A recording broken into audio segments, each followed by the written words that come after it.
Hello friends, आइए बात करते हैं एक्सेल के कुछ असाइनमेंट्स की। अभी कुछ साल पहले एक फ्रेंड ने मुझे ये असाइनमेंट दी कि उनके पास एक कंपनी का डाटा है जिसमें 10 पैरामीटर है और 4 या 5 साल है। ऐसे दूसरी, तीसरी, चौथी, पांचवी बहुत सारी कंपनी का डाटा है सेपरेटेड बाय अ कॉलम।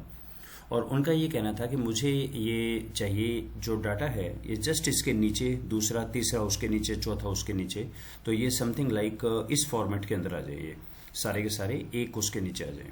तो लेट्स सी, ऐसा आ जाइए। तो इसका मैंने एक मैक्रो बनाया था और ये वीडियो भी है, मैक्रो इन MS एक्सेल। अब हम देखते हैं कि यही काम हम एक्सेल के अंदर 365 के अंदर कर सकते हैं क्या, और कितना मुश्किल या कितना आसान है। तो यहाँ पे मैं यूज करूंगा कुछ फंक्शंस। एक फंक्शन है टू कॉल और टू रो, ये हम पहले डिस्कस कर चुके हैं।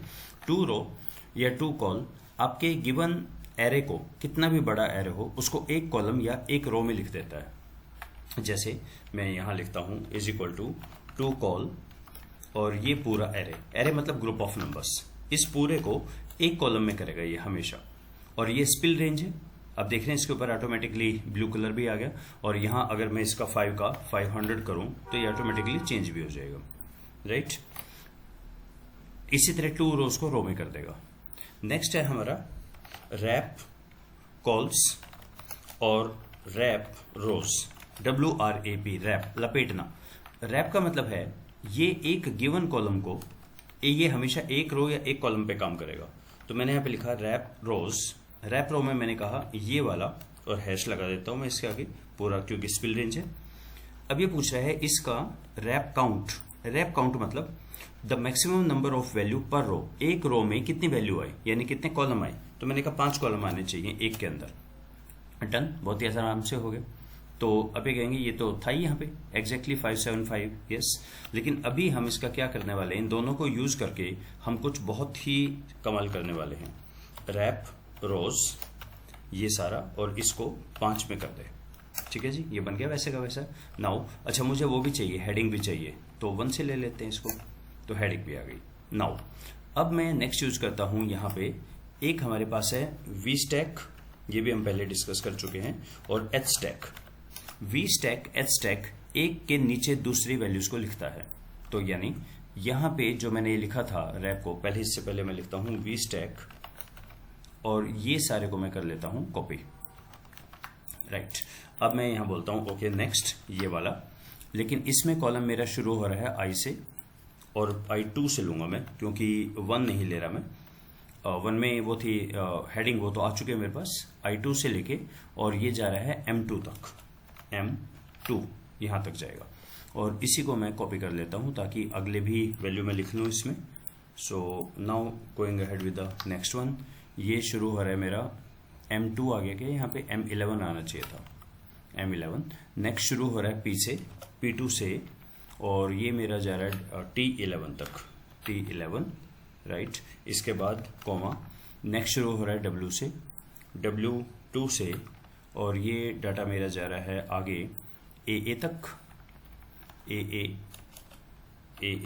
11, और एक और कर लेते हैं आगे, AA 112 हो गया, ओके 11। और इसके बाद लेट से एक और कर लेते हैं, ये डाटा रहेगा 1 2 3 AD से लेके AD2 से लेके, और ये रहेगा 11 ऑफ 5 कॉलम गिनिए से E F G H D E F G H AH तक रहेगा, ये AS तक, राइट।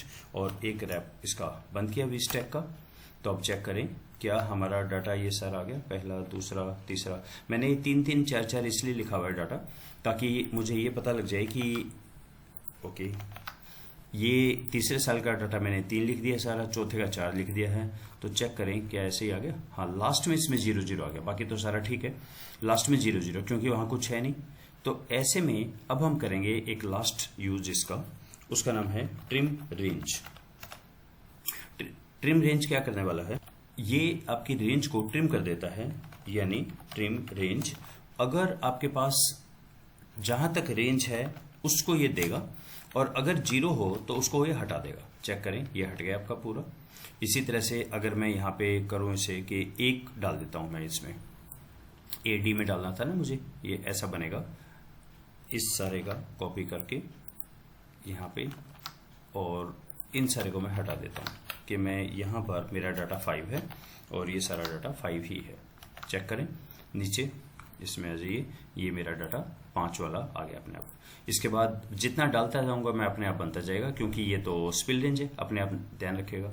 तो मैंने क्या लगाया यहाँ पे, मैंने सबसे पहले यूज किया टू कॉल, सारे गिवन को एक कॉलम में कर देगा। रैप रोज, जो जितने भी आपको रो चाहिए उनमें कन्वर्ट कर देगा। रैप रो का मतलब है एक रो में कितने कॉलम, वो दे दीजिए, मैंने 5 दिया। फिर वी स्टैक से 1 2 3 4 5 6 7 एक के नीचे एक लिखता गया, और मैंने और फ्यूचर के भी लिख दिए कि और फ्यूचर में आ जाए, और भी मैं लिख दूंगा यहाँ पे। पैटर्न अगर हो तो ज्यादा अच्छी बात है, 2 2 के बाद, वरना जैसे मर्जी जहां भी से उठा सकते हैं डाटा। और फाइनली ट्रिम रेंज कर दिया ताकि 1 गो के अंदर ये सारा आ जाए। तो बिना किसी मैक्रो के बहुत ही फास्ट तरीके से हमने ये कर दिया। मैक्रो में प्रॉब्लम ये रहती है कि आप कोई भी नंबर चेंज करेंगे तो आपको उसे रन करना पड़ेगा दोबारा।